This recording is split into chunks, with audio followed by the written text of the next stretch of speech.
공교육 전문가와 함께하는 교육격차 해소 프로젝트 입시의 정석 시간입니다.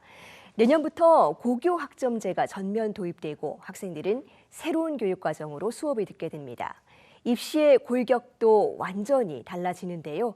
이제 곧 후기 고등학교 입시가 진행되고 어떤 유형의 학교에 진학할지도 결정을 해야 하는 만큼 이 교육과정의 변화까지 꼼꼼히 따져볼 필요가 있습니다. 먼저 영상부터 보고 오겠습니다.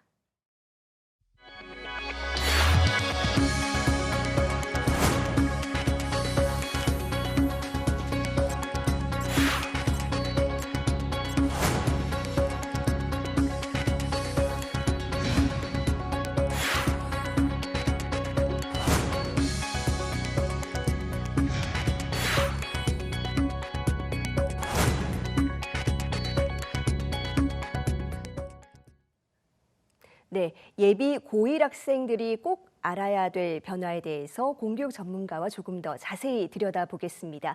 경기 동국대학교 사범대학 부속 영석고등학교 김용진 선생님과 함께합니다. 선생님 어서 오세요. 예, 안녕하세요. 네, 내년부터 이 2022 교육과정이 본격적으로 시행이 됩니다. 지금 이 중3 학생들이 이 변화를 제일 처음으로 맞이하게 될 텐데 특히 주목해봐야 될 게 이 고교 학점제입니다. 어떤 특징을 갖고 있습니까? 네, 고교 학점제 특징은 크게 두 가지입니다. 하나는 진로에 따른 과목 선택이고 다른 하나는 이수 기준을 충족하여 학점을 취득한다입니다. 진로에 따른 과목 선택은 현재 시행이 되고 있는 2015 개정 교육과정에서도 있었지만 이 부분을 좀 더 확대 강화한다고 보시면 됩니다. 가장 큰 변화는 이수 기준 충족에 대한 문제입니다. 네. 학생들은 이것은 과목 선택에 대한 책임을 강조하는 것입니다. 다만 이 미이수가 되는 기준이 학업 성취율 40% 미만, 과목 출석률 3분의 2 미만이기 때문에 정상적으로 공부하는 대다수의 학생들은 과목을 이수할 것으로 예상을 하고 있습니다. 네. 1학년 때는 이 공통 과목만 48학점을 듣게 됩니다. 이 수업 방식에도 큰 변화가 있지만 사실 학생들이 가장 궁금한 부분은 아무래도 내신 평가 아니겠습니까? 자, 어떤 점이 달라지는지 설명 부탁드리겠습니다. 네. 기존에 현재 고등학생들이 9등급 상대평가를 했다면 이게 5등급 상대평가로 바뀌게 됩니다. 5등급 상대평가로 변경되었기 때문에 1등급의 인원이 달라집니다. 기존 9등급제에서는 상위 4%가 1등급이었지만 5등급제에서는 상위 10%가 1등급이 됩니다. 그리고 기존에는 5단계 성취도 과목에서는 성취도 정보가 대학에 제공되지 않았습니다. 그리고 바뀌는 과정에서는 5단계 성취도 정보도 대학에 제공됩니다. 그리고 기존에는 학교생활기록부에 과목의 표준 편차가 기록이 됐었는데 이제는 표준 편차가 제공되지 않게 됩니다. 네, 그러니까 이제 고등학생들은 앉아서 수업만 듣는 게 아니라 대학생처럼 각자가 선택한 학점들을 듣게 되는 거지 않습니까? 그렇죠. 자기가 원하는 과목을 선택해서 그 과목을 이동해서 수업 듣는 게 많아지는 겁니다. 예, 그렇다면 수능 시험은 어떻게 되는 거죠? 네, 수능 시험도 상당한 변화가 있는데요. 네. 일단 수능 시험에서 선택 과목이 없어집니다.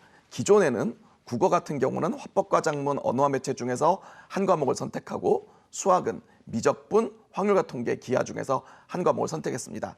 탐구 영역 같은 경우는 사회 9과목, 과학 8과목 중에서 2과목을 선택해서 수능 시험을 응시했습니다. 그런데 2028 대입에서는 모든 영역에서 선택 과목이 없이 동일한 과목들을 시험 보게 됩니다. 그렇기 때문에 어떤 과목의 선택에 따른 유불리는 없어지게 됩니다.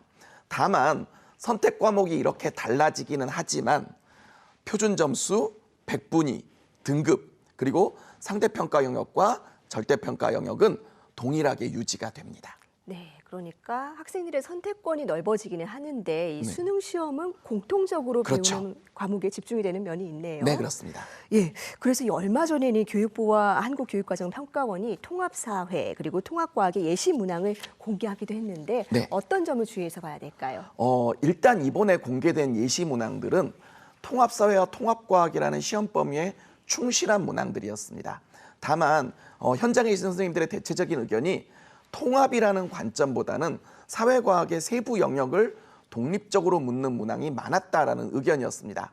그런데 통합사회, 통합과학 자체가 고등학교 1학년 수준의 과목이고 중학교에서 배웠던 사회과학의 개념에서 새로운 개념의 도입은 최소화하고 기존 지식을 활용해서 통합적 사고를 하는 것을 평가하는 걸 목표로 하는 과목입니다.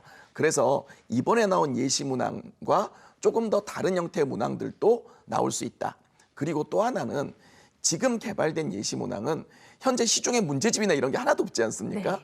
그런 상태에서 만든 문제입니다. 그런데 이제 앞으로 이제 우리 중학교 3학년 학생들이 고등학교 입학하면 문제집도 나오고 모의고사도 나오고 할 겁니다. 네. 그러면 출제자들은 또 이걸 기출 문제를 피해야 되거든요. 그래서 그런 것들을 감안해서 출제진에서 과연 어느 만큼 타당도와 변별도를 갖추면서 그러면서 또 기출을 피해서 할 것이냐, 이것이 쟁점이 될 것으로 보입니다. 네, 제시된 예시 문항을 바탕으로 끝없는 진화가 이어질 것 같습니다. 네, 그렇습니다. 예, 이게 2028 대입이니까 그래도 뭐 한 3, 4년 정도 남지 않았냐라고 생각하기 쉬운데 꼭 그렇지만은 않습니다. 이제 한 달 정도만 지나면 당장 고등학교 입시가 시작되기 때문인데 네. 일반고, 외고, 국제고, 그리고 자사고 여러 가지 유형의 학교가 있습니다. 어떤 학교를 가야 유리할지 좀 따져볼 필요도 있을 것 같은데 학교 선택할 때 고려해 봐야 될 점도 있을까요? 물론 있습니다. 네. 그러니까 학교의 유형은 참 다양합니다. 일반고, 외고, 국제고, 자사고 등 다양한 유형이 있습니다. 그런데 특정한 학교 유형이 대입에서 무조건적으로 유리하다, 불리하다 이런 접근은 타당하지 않습니다. 가장 중요한 거는 그 개별 학생의 어떤 기질과 그 학교의 환경이 얼마나 잘 맞느냐가 중요합니다. 이를테면 특정 학교에는 높은 성취를 보이는 학생들이 많습니다. 그러면 당연히 경쟁도 심하겠죠.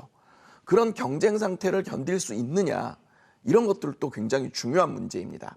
즉 이렇게 경쟁 수준이 높은 환경에서는 어떻게 공부하고 특히 그 과정에서 발생하는 스트레스를 자기가 얼마나 잘 관리할 수 있느냐, 뭐 그런 것들이 잘 되는 학생들은 그런 학교가 유리할 수 있습니다. 하지만 그런 스트레스 통제가 잘 되지 않는 학생들은 그런 고경쟁 학교에 가면은 오히려 좌절하고 실망하는 경우도 많습니다.